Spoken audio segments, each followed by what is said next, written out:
नमस्कार, स्वागत है आप सभी का नॉलेज सीरीज के अंतर्गत क्लास नंबर 16 सुप्रीम कोर्ट सर्वोच्च न्यायालय संबंधित 15 बेहतरीन क्वेश्चन, उनकी बेहतरीन व्याख्या। क्लास नंबर 15 में भी सुप्रीम कोर्ट से रिलेटेड 15 सवालों पर हमने बात की थी और क्लास पूरी देखनी है। 15 क्वेश्चन 20 से 25 मिनट में कंप्लीट हो जाएंगे और लगातार आप लोग जुड़ रहे हैं, उसके लिए आप सभी का आभार है। ये क्वेश्चन आने वाले दिनों में बहुत महत्वपूर्ण रहेंगे आपके एग्जाम के लिए, ये तय मानिए। क्वेश्चन नंबर 226 है, संविधान के अनुच्छेद 146 के अंतर्गत आर्टिकल 146 है और इसके अंतर्गत उच्चतम न्यायालय के अधिकारियों और सेवकों की नियुक्ति किसके द्वारा किए जाने का प्रावधान है। देखिए, जो आर्टिकल 146 है उच्चतम न्यायालय के अधिकारियों और सेवकों की नियुक्ति के संबंध में भारत के मुख्य न्यायाधीश के द्वारा ये नियुक्तियां किए जाने का प्रावधान है। हालांकि उसके आगे के जो प्रोविजन है आर्टिकल 146 के, उसमें ये लाइन भी मिलती है कि विशेष प्रकार से नियम बनाकर राष्ट्रपति का भी इसमें संदर्भ आता है, संघलोक से से परामर्श इसमें होता है। लेकिन मूल रूप से आर्टिकल 146 की जो शुरुआती लाइन है, उसका जो पहला सेक्शन है, उसमें लिखा गया है कि सर्वोच्च न्यायालय के जो अधिकारी और सेवक हैं उनकी जो नियुक्ति है वो भारत के मुख्य न्यायाधीश के द्वारा की जाएगी। ठीक है, तो ध्यान रखेंगे, ये इसमें राइट आंसर हो जाएगा। इसका क्वेश्चन नंबर 227 है, सर्वोच्च न्यायालय के न्यायाधीशों के वेतन भत्तों का प्रावधान किस अनुसूची का विषय है। वेतन भत्तों से संबंधी जो प्रावधान है, देखिए वो दूसरी अनुसूची है, हमेशा ध्यान रखना है। और दूसरी अनुसूची के साथ ये संसदीय कानून का विषय होता है। ठीक है, चौथी अनुसूची राज्यसभा में राज्यों को प्राप्त होने वाले जो स्थान है उनके संबंध में है। और पांचवी अनुसूची अनुसूचित क्षेत्रों और जनजातीय क्षेत्रों के प्रशासन से रिलेटेड है। तीसरी अनुसूची जो है वो भारत संघ के विभिन्न पदाधिकारियों के शपथ संबंधी जो प्रावधान है उससे रिलेटेड है। तो दूसरी अनुसूची और संसदीय कानून जो है वो इससे रिलेटेड होता है। एक चीज और ध्यान रखेंगे, जब आपका एग्जाम नजदीक आएंगे और भी, तब मैं ये करूंगा कि कुछ पीडीएफ जो है मैं टेलीग्राम पे अपलोड करवा दूंगा, या एक दिन कोई क्लास ले लेंगे 10-15 मिनट की, जिसमें भारत संघ के जो भी महत्वपूर्ण पदाधिकारी एग्जाम के लिहाज से जहां से क्वेश्चन आते हैं उनके वर्तमान में जो वेतन भत्ते हैं ये मैं आपको एक क्लास में बता दूंगा। या तो 10 मिनट की क्लास कर लेंगे, नहीं तो एक पीडीएफ में अपलोड करवा दूंगा जिसमें टेबल इस प्रकार की बना देगी हमारी टीम, जो टाइप वगैरह काम हमारे करते हैं टीम में, कि उसमें डिटेल हमको मिल जाएगी एग्जैक्ट इस समय किन पदाधिकारी का वेतन कितना है। तो मान लीजिए कई बार फैक्चुअल क्वेश्चन आ जाता है ना, तो वो भी हमारा सही हो जाएगा। ठीक है, प्रयास देखिए मेरी तरफ से मैं करता हूँ कि अधिकाधिक जानकारी, अधिकाधिक सूचनाएं, अधिकाधिक सामग्री आपको मैं दे सकूँ। ठीक है, हालांकि मेरी भी थोड़ा समय की उपलब्धता, व्यस्तता उसका रहता है, लेकिन फिर भी जो जो चीजें मैं प्रोवाइड कराता हूं, आप सभी से आग्रह है उनको पढ़ा कीजिए, वो एग्जाम के पॉइंट ऑफ व्यू से मेरे द्वारा प्रस्तुत कराई जाती हैं। ठीक है, खैर आगे बढ़ते हैं। क्वेश्चन नंबर 228 है, सर्वोच्च न्यायालय में कार्यकारी जो मुख्य न्यायाधीश एक्टिंग चीफ जस्टिस होते हैं, तो कार्यकारी मुख्य न्यायाधीश का जो संदर्भ आता है, देखिए वो अनुच्छेद 126 के अंतर्गत ये बात आती है। आर्टिकल 146 में आता है, 126 अनुच्छेद 126, और इसमें होता है कि जिस समय सीजीआई का पद रिक्त है, मान लीजिए, है ना, सीजीआई का पद रिक्त या अनुपस्थित। अनुपस्थित तो होता है, मान लीजिए छुट्टी पर हैं, किसी कारण से अपने कर्तव्य का पालन नहीं कर पा रहे हैं, दैट इज कॉल्ड अनुपस्थित, है ना। इसको तो ये तो एब्सेंट हो गया इंग्लिश में। रिक्त होता है वैकेंट, जहां भाई सीजीआई के द्वारा मान लीजिए त्यागपत्र दे दिया गया है, या सीजीआई जो है वो रिटायर हो गए हैं, या मृत्यु इत्यादि किसी कारण से, या अपॉइंटमेंट नहीं हुआ है, पहले वाले रिटायर हो गए, नए सीजीआई का अपॉइंटमेंट नहीं हुआ है, मान लीजिए ऐसी कोई सिचुएशन है, तो वो रिक्त की कंडीशन कहलाती है। ठीक है, तो ऐसी कंडीशन में अनुच्छेद 126 के अंतर्गत सर्वोच्च न्यायालय के जितने भी न्यायाधीश उस समय उपलब्ध हैं उनमें से किसी न्यायाधीश को, इसमें वरिष्ठता का संदर्भ आर्टिकल 126 नहीं देता है यहां पर, तो उसमें जो है कार्यकारी मुख्य न्यायमूर्ति को नियुक्त करने की शक्ति भारत के राष्ट्रपति को प्राप्त है। ठीक है, तो अनुच्छेद 126 है, एक्टिंग चीफ जस्टिस, कार्यकारी मुख्य न्यायाधीश और भारत के राष्ट्रपति को शक्ति प्राप्त है। ठीक है, इसके बाद क्वेश्चन नंबर 229 है, दीवानी मामलों में जो सिविल मैटर्स होते हैं ना, दीवानी मामले होते हैं सिविल मैटर्स। ठीक है, जैसे संपत्ति से रिलेटेड है, वसीयत से रिलेटेड है, सर्विस मैटर से रिलेटेड हो जाते हैं। ठीक है, तो दीवानी मामलों में हाईकोर्ट के उच्च न्यायालय के निर्णय के विरुद्ध उच्चतम न्यायालय में अपील करने के लिए एक प्रारंभिक धनराशि की सीमा रखी गई थी। बिल्कुल, है ना, ध्यान दीजिए। देखिए आर्टिकल 131 से 136 तक सर्वोच्च न्यायालय का क्षेत्राधिकार आता है, उसमें संवैधानिक मामले प्रारंभिक क्षेत्राधिकार 131 में। ठीक है, और उसके पश्चात जो है 132 से लेकर 136 तक आर्टिकल चलते हैं। ठीक है, और वहां क्षेत्राधिकार अपीलीय है, जिसमें हाई कोर्ट में जो डिसीजन दिए गए हैं उनके संदर्भ में अपील सुप्रीम कोर्ट में हो सकती है। संवैधानिक प्रकार के मामले, दीवानी प्रकार के मामले, आपराधिक प्रकार के मामले और विशेष अनुमति के जो मामले होते हैं। ठीक है, तो दीवानी मामलों में प्रारंभिक धनराशि की सीमा रखी गई थी कि 20,000 रुपए से अधिक रकम का मामला होने पर ही उन मामलों में सर्वोच्च न्यायालय अपील की जा सकती है। जो प्रारंभिक धनराशि थी ये था 20,000 रुपए से अधिक की राशि। ठीक है ना, 20,000 रुपए से अधिक की धनराशि, ठीक है, ये संदर्भ रखा गया था, लेकिन कालांतर में 30वें संविधान संशोधन 1972 से इस प्रोविजन को हटाया गया और अब मूल्य संबंधी संदर्भ हटा दिया गया है। केवल मामला जो है विधि का कोई सारवान प्रश्न होना चाहिए या हाईकोर्ट इस प्रकार का प्रमाण पत्र दे दे कि मामले में ऐसा विषय है जहां सर्वोच्च न्यायालय में अपील किए जाने योग्य है, तो ये व्यवस्था की गई है। तो आपको ध्यान रखना है, बहुत अच्छा क्वेश्चन है संविधान संशोधन के लिहाज से, सुप्रीम कोर्ट के क्षेत्राधिकार के लिहाज से, ठीक है। तो बी इसमें हमारा राइट आंसर हो जाएगा। आगे बढ़ते हैं, क्वेश्चन नंबर 230 है, सर्वोच्च न्यायालय के न्यायाधीशों को पद से हटाने की प्रक्रिया, है ना। देखिए अनुच्छेद 124 जो है आर्टिकल 1 to 4 उसमें आधार दिया गया है। आधार क्या है? सर्वोच्च न्यायालय के न्यायाधीशों को पद से हटाने के लिए जो आधार है ना, वो है साबित कदाचार, प्रूव्ड मिसबिहेवियर, ठीक है, साबित कदाचार या असमर्थता, और नहीं है। और तो और का मतलब तो हो जाएगा दोनों चीजें, या का मतलब है दोनों में से एक चीज, या तो प्रूव्ड मिसबिहेवियर या इनकैपेसिटी, असमर्थता बोल देते हैं, अक्षमता बोल देते हैं कई बार, है ना, ध्यान रखेंगे। तो ये 124 में दिया गया, लेकिन इसकी जो प्रक्रिया है वो प्रक्रिया, आधार तो यहां दिया है कॉन्स्टिट्यूशन है, प्रक्रिया संसदीय कानून से निर्धारित होती है, ठीक है।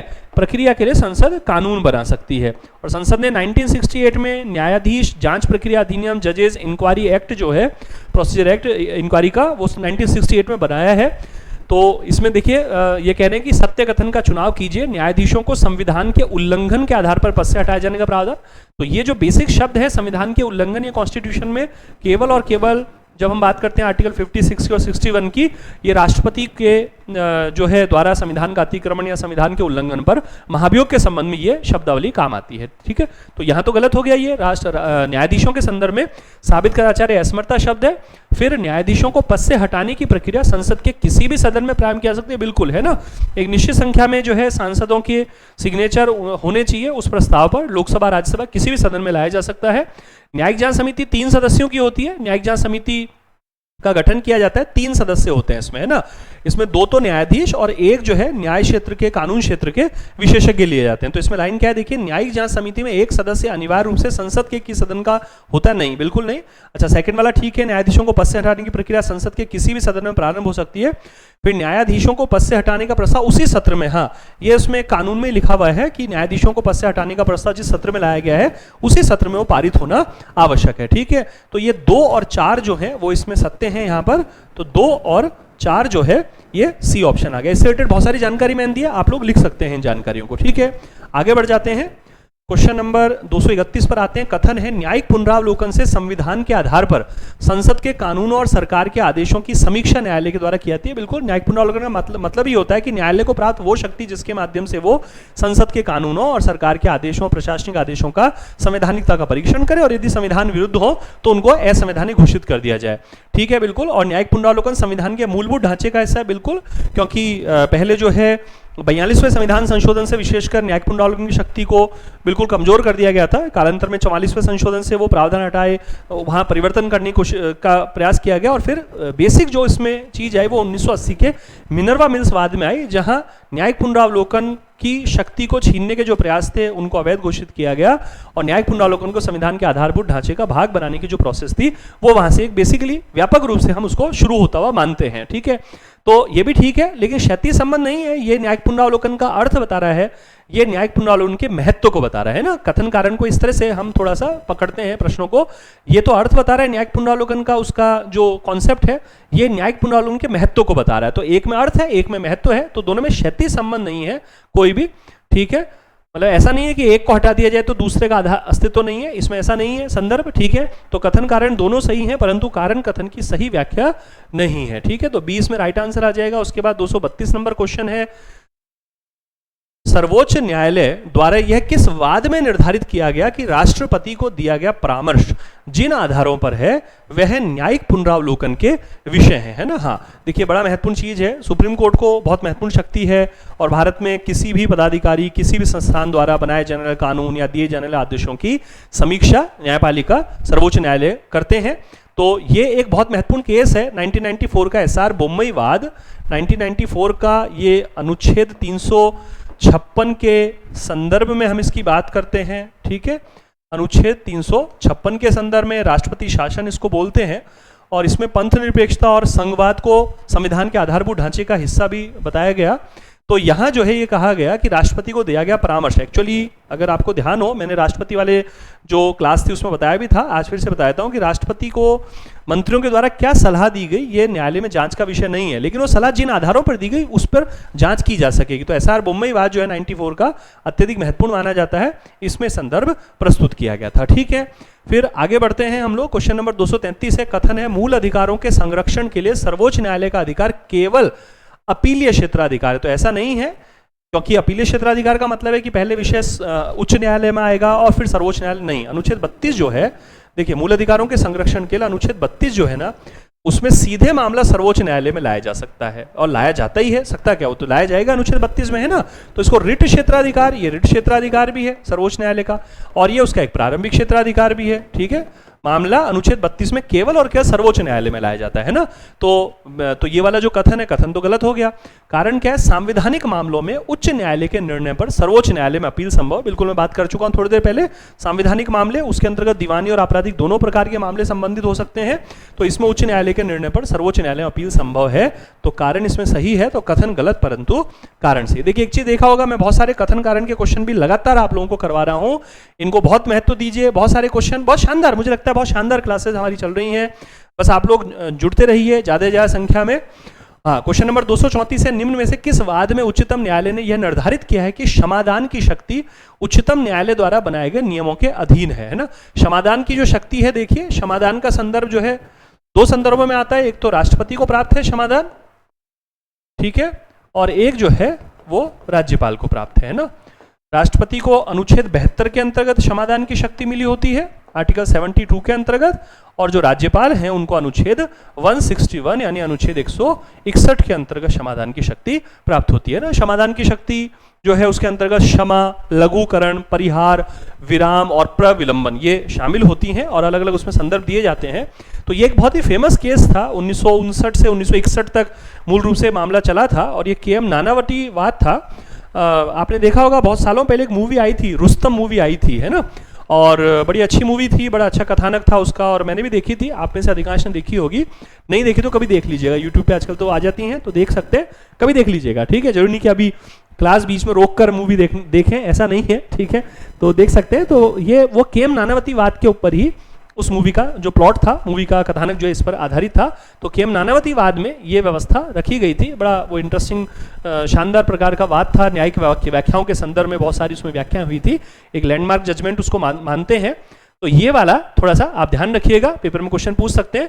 तो क्षमादान की शक्ति उच्चतम न्यायालय द्वारा बनाए गए जो नियम होते हैं उनके अधीन है, ये इसमें संदर्भ प्रस्तुत किया गया था। ठीक है, उसके बाद अच्छा फिर हम आगे बढ़ते हैं। क्वेश्चन नंबर 235 से कथन न्यायालय की स्वतंत्रता संविधान के आधारभूत ढांचे का भाग है। बिल्कुल ठीक है, न्यायपालिका की स्वतंत्रता, देखिए संविधान के बेसिक स्ट्रक्चर में करीब करीब 1 दर्जन से ज्यादा विषय शामिल किए गए हैं ना, बहुत सारे तो मैं इन क्लासेस में बता चुका हूं आपको।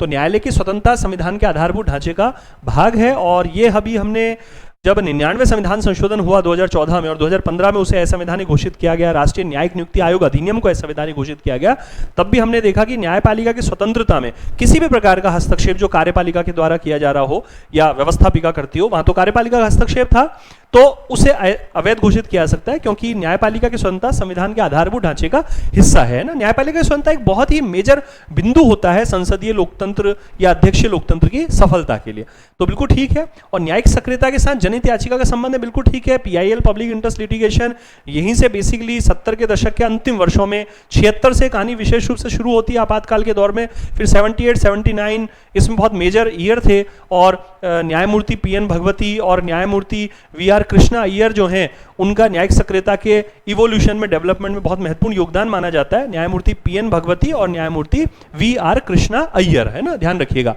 तो जनहित याचिका संबंध है, ठीक है। बस ये है कि दोनों जो है ये एक विशिष्ट स्वरूप दिया गया है, न्यायिक सक्रियता की और भी व्यापक परिभाषा हो चुकी है, ये एक विशिष्ट स्वरूप है, तो इसको भी हम मान रहे हैं, कथन कारण दोनों सही, परंतु कारण कथन की सही व्याख्या नहीं है ना, ये ध्यान रखें। क्योंकि न्यायालय की स्वतंत्रता एक बहुत व्यापक मसला है, जिसमें न्यायिक सक्रियता भी, न्यायिक पुनरावलोकन भी, और भी बहुत सारे पक्ष न्यायपालिका से रिलेटेड इसमें शामिल हो सकते हैं। क्वेश्चन नंबर 236 है, निम्न में से कौन सा विषय न्यायपालिका की स्वतंत्रता को बनाए रखने संबंधित? बड़ा अच्छा क्वेश्चन है। न्यायाधीशों की, देखिए ये क्वेश्चन सारे वो क्वेश्चन हैं जो कि बहुत सारी किताबों से मेरे द्वारा, लास्ट ईयर हमारी एक टेस्ट सीरीज थी, बहुत लोकप्रिय रही, इस साल भी हम टेस्ट सीरीज अब लॉन्च करेंगे स्कूल लेक्चरर के लिए डेफिनेटली, क्योंकि हमारे कोर्स में भी उसका हमने समावेशन किया, कोर्स से अलग भी उसको हम लेकर आएंगे। तो ये लास्ट ईयर की हमारी टेस्ट सीरीज के क्वेश्चन है ना, और किताबों से तैयार किए थे, हर सेगमेंट के जो क्वेश्चन है किताबों से तैयार किए हैं, इसलिए मेरी इसमें लैंग्वेज दिखती है यहाँ पर, है ना। तो बहुत अच्छे क्वेश्चन है, हम करें इनको। न्यायपालिका की स्वतंत्रता को बनाए रखने संबंधित है, तो न्यायाधीशों की नियुक्ति में दलीय प्रभाव नहीं, बिल्कुल न्यायाधीशों की नियुक्ति में कोई भी दलीय व्यवस्था का संदर्भ नहीं रखा गया। आर्टिकल 124 को जब हम देखते हैं, ठीक है, सर्वोच्च न्यायालय के संदर्भ में, तो वहाँ हमें जो लाइन मिलती है उसमें दलीय प्रभाव कहीं नहीं है। न्यायाधीशों के वेतन भत्ते का भारत की आकस्मिक निधि पर भारित होना, तो ये आकस्मिक निधि पर नहीं है, संचित निधि पर भारित है, ठीक है, संचित निधि पर। अनुच्छेद 112 सेक्शन 3 के अंतर्गत विवरण आता है। न्यायाधीशों का कार्यकाल 6 वर्ष या 65 वर्ष की आयु, तो 6 वर्ष नहीं है, केवल 65 वर्ष की आयु तक है ना। न्यायाधीशों की जो सेवानिवृत्ति की आयु है वो 65 वर्ष है सर्वोच्च न्यायालय में, और ये उच्चतम न्यायालय के संदर्भ में बात हो रही है ना, ये सर्वोच्च न्यायालय के संदर्भ में बात हो रही है, क्योंकि हाईकोर्ट के संदर्भ में फिर जो सेवानिवृत्ति की आयु सीमा है वो 62 वर्ष हो जाती है, ठीक है। तो हाईकोर्ट में 62 वर्ष और सुप्रीम कोर्ट में 65 वर्ष का जो समावेशन है, तो ये 6 वर्ष वाला कोई सीन नहीं है यहाँ पर। फिर न्यायालय द्वारा अवमानना पर दंड देने की शक्ति प्राप्त होना, बिल्कुल कल वाली क्लास में हमने देखा था, आर्टिकल 129 में इसका संदर्भ आता है। तो देखिए इसमें फर्स्ट और फोर्थ जो है, ठीक है, फर्स्ट और फोर्थ जो है बिल्कुल सही है, तो ये कह रहे हैं जो प्रावधान, तो फर्स्ट और फोर्थ, ठीक है, तो इसमें डी ऑप्शन आ गया है ना। आइए साहब आगे बढ़ते हैं। क्वेश्चन नंबर 237 है, संविधान के किस अनुच्छेद में प्रावधान है कि न्यायाधीशों के आचरण पर संसद में सामान्य रूप से चर्चा का निषेध है। अच्छा, ये जो बिंदु है ना, ये भी न्यायपालिका की स्वतंत्रता को ही सुनिश्चित करता है ना, न्यायपालिका की स्वतंत्रता को ही सुनिश्चित करता है, न्यायपालिका की स्वतंत्रता को सुनिश्चित करने से संबंधित प्रावधान, ठीक है, ये उससे ही रिलेटेड प्रोविजन है ना, ध्यान रखेंगे। तो ये आर्टिकल 121 है। एक्चुअली जब न्यायाधीशों को पद से हटाने संबंधी जो प्रस्ताव आता है राष्ट्रपति के पास जो समावेदन जाएगा, तो उस समय संसद में चर्चा हो सकती है, उसके अलावा अन्य कभी भी चर्चा नहीं होती है न्यायाधीशों के आचरण पर। तो ये आर्टिकल 121 का पार्ट है। एक ऐसा ही मिलता जुलता आर्टिकल 211 भी मिलेगा आपको, जहां राज्य विधानमंडल में न्यायाधीशों के आचरण पर चर्चा नहीं होती। राज्य विधानमंडल में कभी चर्चा नहीं होगी, क्योंकि न्यायाधीशों को पद से हटाने का जो प्रस्ताव है केवल वो सर्वोच्च न्यायालय की जो प्रक्रिया, जो संसदीय प्रक्रिया में वो शामिल होता है न्यायाधीशों को पद से हटाने का प्रस्ताव। तो संसद में अनुच्छेद 121, और मैंने सामान्यतः शब्द लिख दिया, सामान्य का मतलब है कि जब उनको पद से हटाने का प्रस्ताव लाया जाता है तब चर्चा जरूर हो सकती है, उसके अलावा नहीं होती। लेकिन 211 जो कहता है राज्य विधानमंडल है, उन राज्य विधानमंडल में न्यायाधीशों के आचरण पर किसी भी रूप में किसी भी प्रकार से चर्चा नहीं की जाती है, ठीक है ना, तो ध्यान रखेंगे। आगे बढ़ते हैं साहब। क्वेश्चन नंबर 238 है, सर्वोच्च न्यायालय के न्यायाधीशों की नियुक्ति में कॉलेजियम प्रणाली है ना, बड़ी महत्वपूर्ण प्रणाली है, और 1982 से 1998 तक लगातार जो 3 जजेस केस आए हैं वहां से विकसित हुई है। तो इसमें मुख्य न्यायाधीश के अलावा कितने न्यायाधीशों का सामान्य रूप से प्रावधान किया गया, तो 4 न्यायाधीशों का प्रावधान है इसमें, ठीक है। हाईकोर्ट के न्यायाधीशों की नियुक्ति के संदर्भ में, फिर स्थानांतरण के संदर्भ में वो थोड़ा सा वेरिएशन मिलता है, लेकिन जो सामान्यतः एक प्रावधान वो है वो ये कि 4 न्यायाधीश सर्वोच्च न्यायालय के मुख्य न्यायाधीश और उनके अलावा 4 न्यायाधीश सर्वोच्च न्यायालय के, ये इसमें कॉलेजियम का पार्ट होंगे, ठीक है। क्वेश्चन नंबर 239 है, न्यायपालिका में न्यायाधीशों की नियुक्ति के लिए राष्ट्रीय न्यायिक नियुक्ति आयोग, इसको एनजेएसी बोलते हैं, नेशनल जुडिशियल अपॉइंटमेंट कमीशन, उसका प्रावधान किस संविधान संशोधन से किया गया था, तो 99वें संविधान संशोधन 2014 से प्रावधान किया गया था। फिर 2015 में इसको supreme court advocates on record association बनाम भारत संघ का जो मामला था, उसमें इस 99वें संविधान संशोधन और एनजेएसी एक्ट को असंवैधानिक घोषित किया गया। तो ये हमको थोड़ा ध्यान रखना है, महत्वपूर्ण, ये कई बार क्वेश्चन आया है। तो ये 2014 है, मैं इसको थोड़ा सा क्लियर लिख देता हूँ, ठीक है। और आज की क्लास का समापन क्वेश्चन है 240 नंबर, सर्वोच्च न्यायालय के द्वारा निम्न में से किस वाद के माध्यम से संसद की जो विधायी शक्ति है, ठीक है, और संसद की जो संविधायी शक्ति है, देखिए विधायी शक्ति तो होती है कानून निर्माण की शक्ति, ठीक है ना, कानून बनाना, ये तो होती है कानून निर्माण की शक्ति, ठीक है। और जो संविधायी शक्ति होती है ना, ये होती है संविधान में संशोधन करना, ठीक है साहब, ये होती है संविधान में संशोधन करना, ये इससे रिलेटेड है, ठीक है ना, ये संविधान में संशोधन से रिलेटेड है। तो ये जो वर्गीकरण है बेसिकली 1967 के गोलकनाथ केस में आया था। एक्चुअली क्या था कि गोलकनाथ केस से पहले जैसे शंकरी प्रसाद वाद है और बेला बनर्जी वाद है, सज्जन सिंह का वाद है, वहाँ पर संसद की जो मूल अधिकारों में संशोधन की शक्ति का परीक्षण हो रहा था और कतिपय उसको बिल्कुल अनुमति दी जा रही थी, कुछ एक सीमा जरूर उसकी उस पर लगाई जा रही थी, लेकिन 1967 में 11 न्यायाधीशों की बेंच ने 6 और 5 से डिसीजन दिया और गोलकनाथ केस में सर्वोच्च न्यायालय ने टिप्पणी की कि साहब जो संसद जो मूल अधिकारों में संशोधन कर रही है असल में वो अपनी विधायी शक्ति का उपयोग कर रही है और अनुच्छेद 13 ये कहता है कि विधान बनाकर जो है मूल अधिकारों में परिवर्तन नहीं हो सकता है, क्योंकि अनुच्छेद 368 जो है वो केवल प्रक्रिया का विषय है, संसद की संशोधन शक्ति को नहीं बताता है ना। तो बहुत ही इंटरेस्टिंग व्याख्या है 1967 के गोलकनाथ केस की। तो उसके 2-3 भाग हैं जो मैंने आपसे शेयर किया, अभी बात की।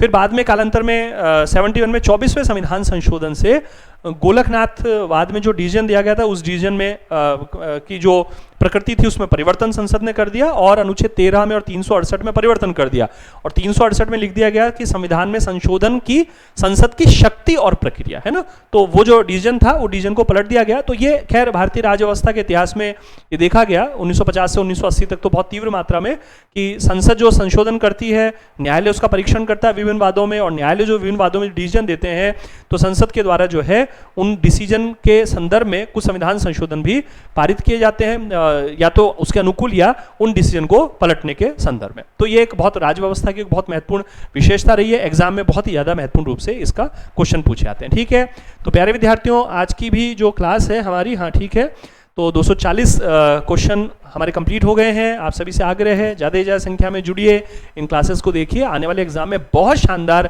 इससे फ़ायदा मिलेगा। मैं बार बार इस चीज़ को दोहरा रहा हूँ, इसका मंतव्य आप समझिए।